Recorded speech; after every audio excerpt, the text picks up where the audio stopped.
오늘은 이 땅에 구세주 예수 그리스도가 탄생하신 크리스마스 선데이죠. 성탄주일. 누가복음 2장에 보면은 허다한 천군 천사가 나타나서 이렇게 말했습니다.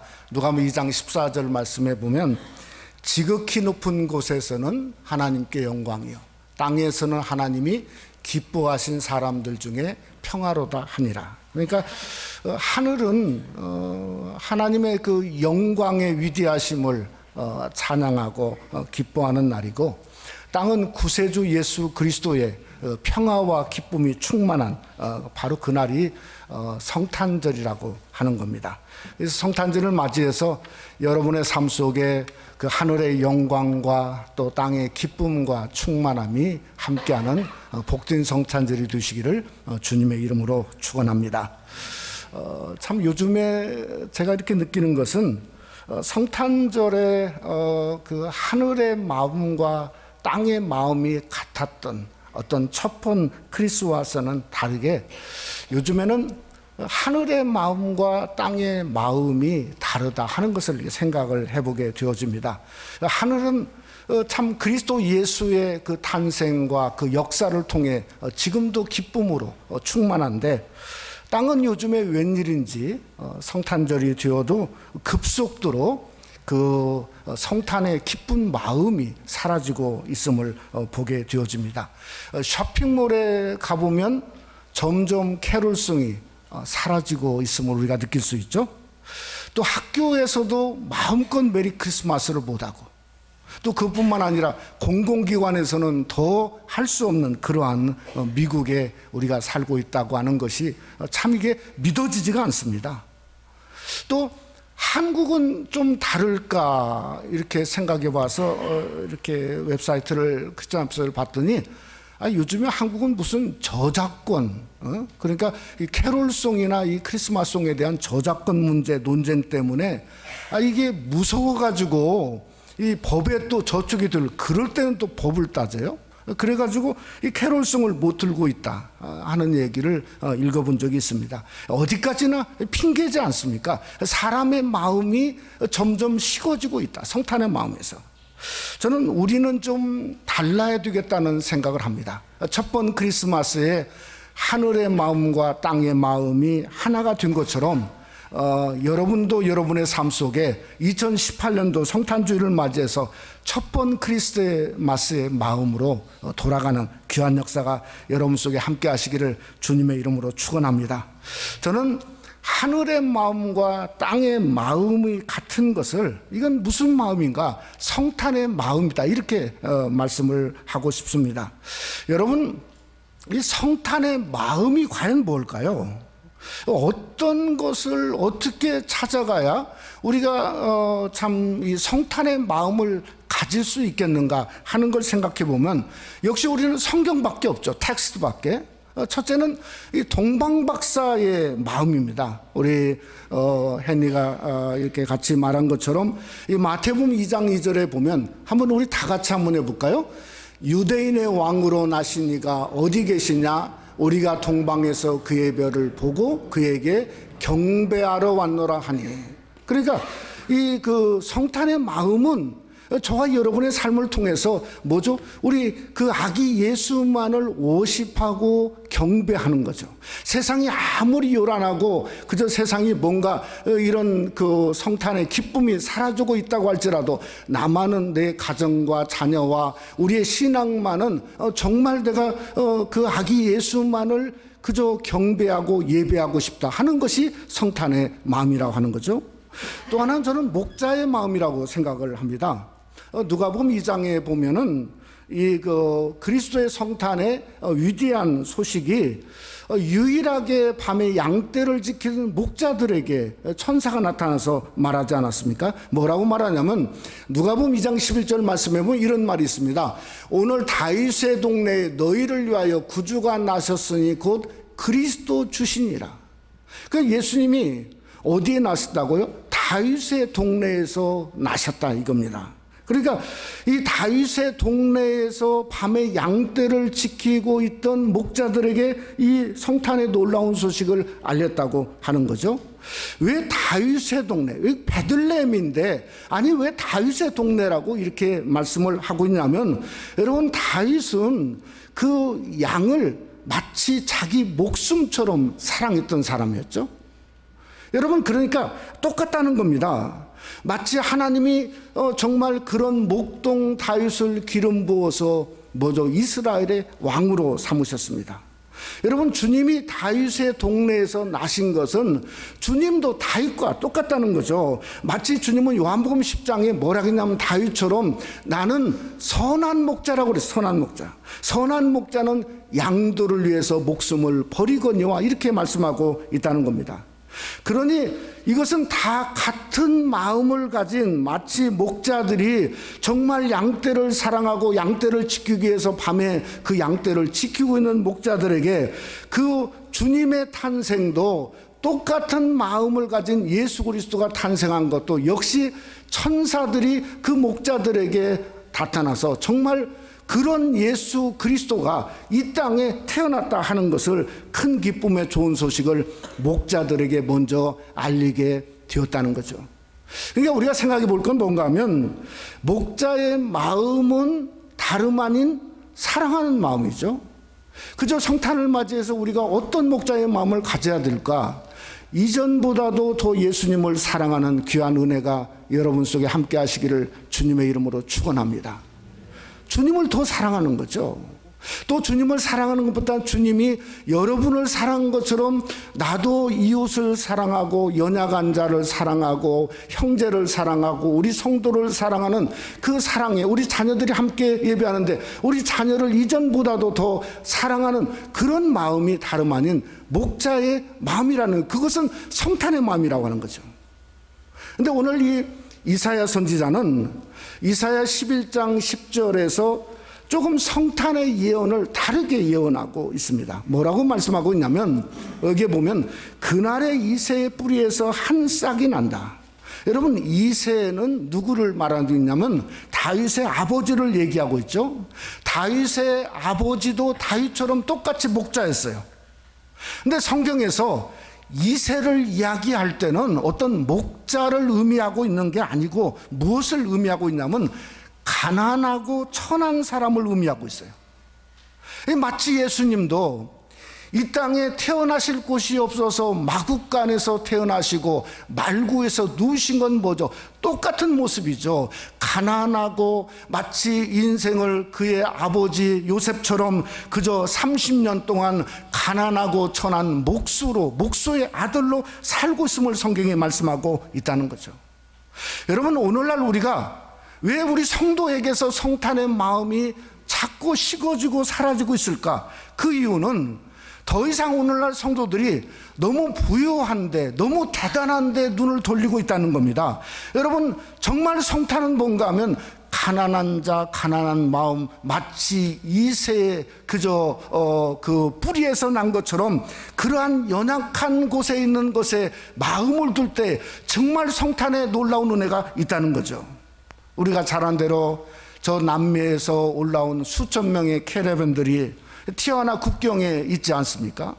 여러분, 오늘 미국 사람들이 생각하는 건 뭔가, 저 사람들이 혹시 미국에 와서 망명을 신청하지 않을까 하는 정치적인 관심은 있을지 몰라도 그 사람들도 예수 믿어야 되고 그 사람들도 성탄의 기쁨을 가져야 되고, 그러니 진정한 성탄의 마음과 성탄의 그 기쁜 역사가 그들에게 임하기 위해서 그들을 향해서 마음을 갖는 미국 사람들은 오늘날 그렇게 많지 않다고 하는 것을 우리가 보고 있다고 하는 것입니다.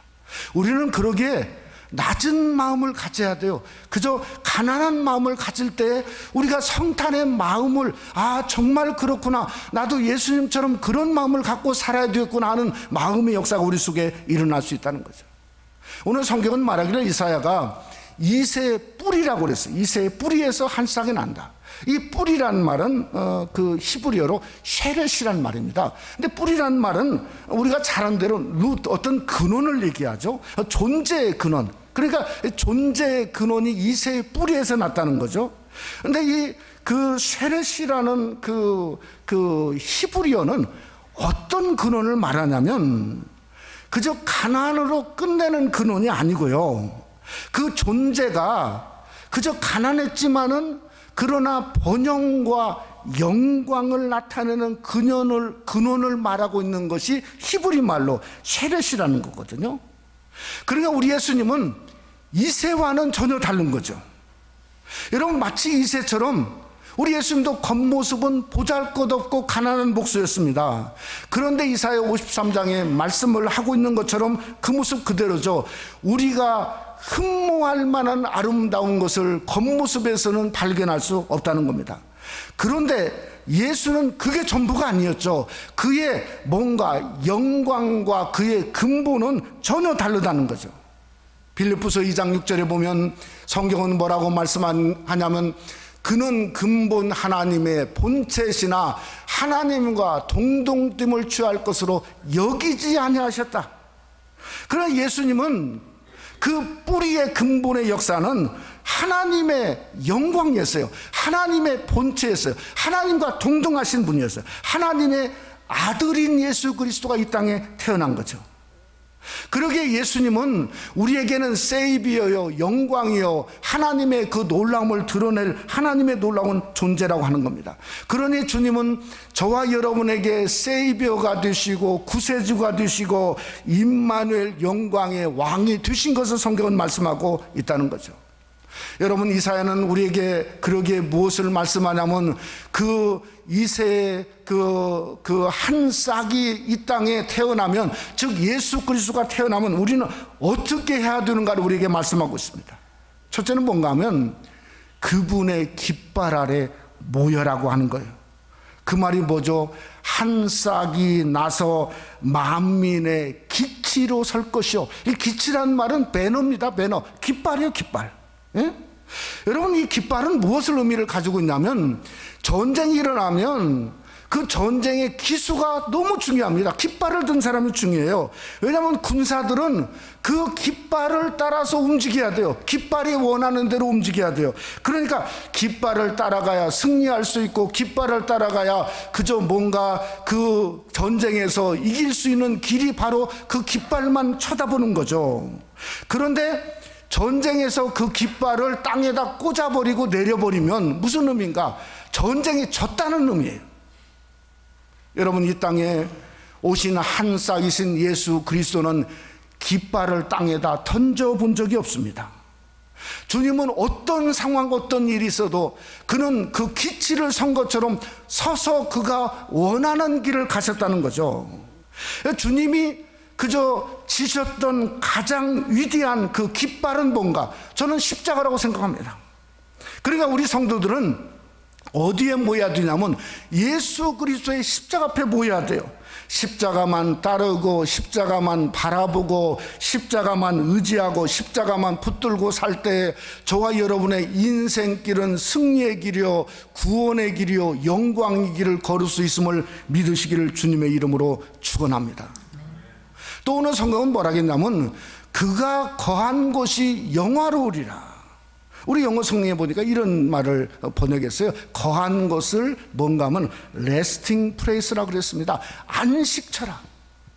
그러니까 성탄은 여러분이 예수 그리스도를 품에 안어야 여러분의 마음과 심령이 평안할 수 있는 거죠. 안식할 수 있는 거죠. 우리 주님은 이 땅에 더군다나 무슨 모습으로 오셨냐면 평화의 왕으로 오셨다는 겁니다. 오늘날도 세상은 요란하고 미국의 정부는 샷다운되고 미국의 앞날도 그렇게 녹록하지 않은 것을 우리가 너무나 잘 알고 있습니다. 그저 어제는 인도네시아에서 갑자기 수만하게 생겨서 또 그저 수백 명이 그저 하루아침에 그 죽은 모습을 우리가 보지 들었지 않습니까? 정말 우리의 삶 속에 그러니 누가 있어야 되냐? 아기 예수가 있어야 되죠.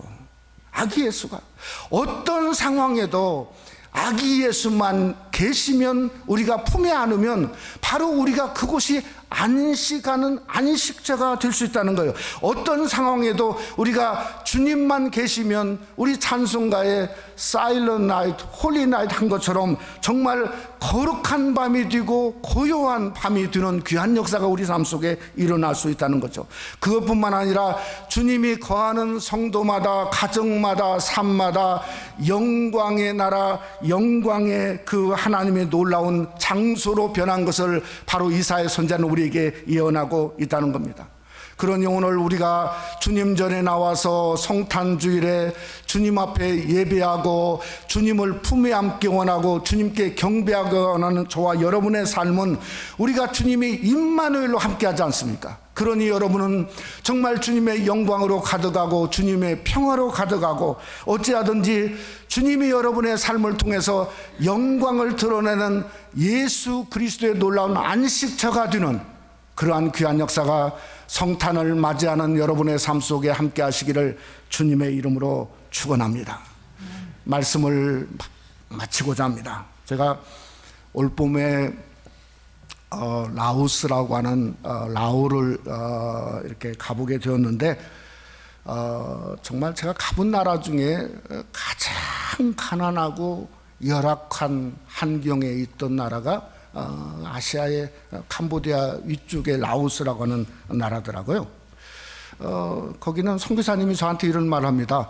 이 라오스에는 망치 하나, 그러니까 이 해머죠, 이 망치를 만드는 공장이 없대요. 그것도 망치 하나 만드는 것도 중국제를 전부 중국에서 다 가져와서 쓴다는 거예요. 네? 그 나라 도로는 뭔가, 제가 보기에는 도로가 딱 두 개 있는 것 같아요. 하나는 메콩강. 그러니까 그 메콩강 얼마 전에 그래서 많은 사람이 죽었지 않습니까? 수로를 통해서 사람들이 왔다 갔다 하고요. 또 하나는 북쪽에서 남쪽까지 그 하위에가 딱 하나밖에 없는 것 같아요. 큰 거 하나.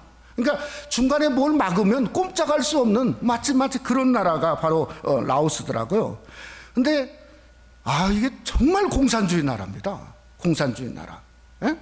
또 외국인들이 가가지고 그곳에 가서 5명만 모여있고 무슨 여행을 하려고 그러면 필히 뭔가 하면 라오스 사람 여행 가이드가 와가지고 그것을 해야지, 그렇지 않으면은 뭔가 바로 추방을 하는 그런 아주 때로는 무서운 나라 같은 생각을 합니다. 그래서 제가 며칠 했는데 무슨 생각을 하냐면 이 나라는 진짜 예수 전할 수가 없겠구나. 수많은 선교사님들이 그쪽 있는데 정말 어떻게 예수를 참 불가능하게 보였거든요.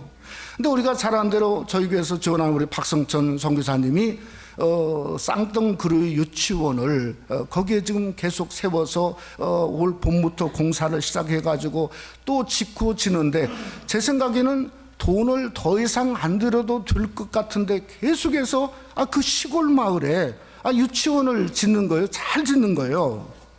그래서 6월 달에 개원을 했는데 제가 속으로 이런 생각을 했습니다.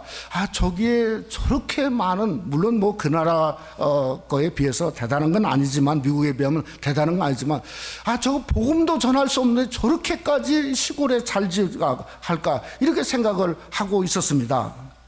그런데 이 3개월 만에 9월 달에 개원했으니까 3개월 만에 카카오톡으로 지난 주간에 저에게 연락이 왔어요. 근데 뭐라고 연락이 왔냐면 학생이 50명이 되었다는 거예요. 제가 그 얘기를 하려고 하는 게 아닙니다. 그 다음 얘기예요. 12월 25일 날이 뭐죠? 크리스마스예요.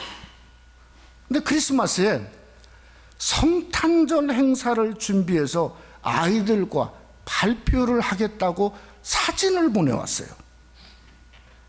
또 뭐라고 썼냐면 학부모들로 함께 초대해서 예수님을 소개하려고 한다는 거예요. 그러니 기도해달라. 근데 여러분 저 사진을 보세요. 중간에 배너 밑에 뭐라고 써있냐면 메리 크리스마스. 물론 단어 하나가 빠지긴 했지만 근데 일부러 그걸 뺀 것도 같아요. 일부러 메리 크리스마스. 선생 옷도 예수라고 써있는 옷이 저게 자세히 보면 저 있더라고요. 아이들이 이게 3개월 만에 이게 엄청난 변화가 일어난 거예요. 그 아이들에게 전혀 복음을 전할 수가 없거든요. 그리고 다 보는데 무슨 정말 시골에 있는데 어떻게 3개월 만에 저렇게 프랭카드를 저렇게 해놓고 메리 크리스마스를 어떻게 할 수 있냐, 이걸 참 놀랐어요. 그런데 제가 하나님 말씀 오늘 본문을 보다 보니까 진짜 이 말이 맞아요. 이사야 11장 10절 말씀이 맞아요. 우리 한번 다 같이 한번 그 맞는 말씀 다 같이 한번 읽어볼까요? 그날에 이새의 뿌리에서 한 싹이 나서 만민의 기치로 설 것이요 열방이 그에게로 돌아오리니 그가 거한 곳이 영화로우리라. 마치 예수님을 모시고 예수 그리스도의 사람, 그 사람이 그곳에 서니까 뭐죠? 거기서 만민의 깃발로 서는 거예요. 그러니까 그리스도의 깃발이 거기에 서 있는 거예요. 그랬더니 열방이 그에게로 돌아오는 거예요. 나우스의 어린아이들부터 예수님을 알게 되고 그저 말하지 않아도 예수님을 전할 수 있는 문이 열어서 열방이 그들에게 돌아온 것처럼 지난 2000년도 수없이 많은 사람, 그리스도의 깃발을 서 있는 하나님의 사람들을 향해서 그 열방이 주님께 돌아오는데 나우스 사람들이 돌아왔다 이 말이에요. 거기에. 근데 그 지역이 뭐라고요? 말하기를 그가 거한 곳이 영화로우리라. 선교사님 한 분이 세워지니까 쌍둥그리우스 유치원이 언제 복음을 전할까 했는데 주님이 영화로운 나라, 영화로운 백성을 만드는 놀라운 영광의 장소로 바꿔주신 것을 믿으시기를 주님의 이름으로 축원합니다. 그러기에 크리스마스는 뭔가 하면 표적입니다. 은혜입니다. 배너입니다. 깃발입니다. 무슨 깃발이죠? 승리의 깃발입니다. 영광의 깃발입니다. 또 구원의 깃발입니다. 여러분의 삶 속에 우리도 예수님으로 깃발이 되어야 되죠. 꼽아야죠. 가정과 삶과 인생 속에 꼽아야죠. 또 그뿐만 아니라 그저 섬기는 교회 안에서도 또 지역적마다 어떻게든 여러분 한 사람을 통해서 예수 그리스도의 깃발이 세워지게 되면 열방이 그에게로 돌아온 것처럼 그를 통해서 주님께로 돌아오고 주님을 알고 주님께 영광 돌리고 주님께 드러나는 놀라운 역사가 일어나게 된 것을 예수님 태어나시기 전에 700년 전에 이사야가 예언을 이사야 10장 11장 10절에서 우리에게 말씀하고 있다는 거죠. 오늘 또 우리가 2018년도 성탄절을 맞이해서 저와 여러분이 그리스도의 깃발로 들고 서서 주님께로 돌아오고자 하는 귀한 역사가 여러분뿐만 아니라 여러분을 통해서 드러나는 아름다운 크리스마스 성탄절이 되시기를 주님의 이름으로 축원합니다.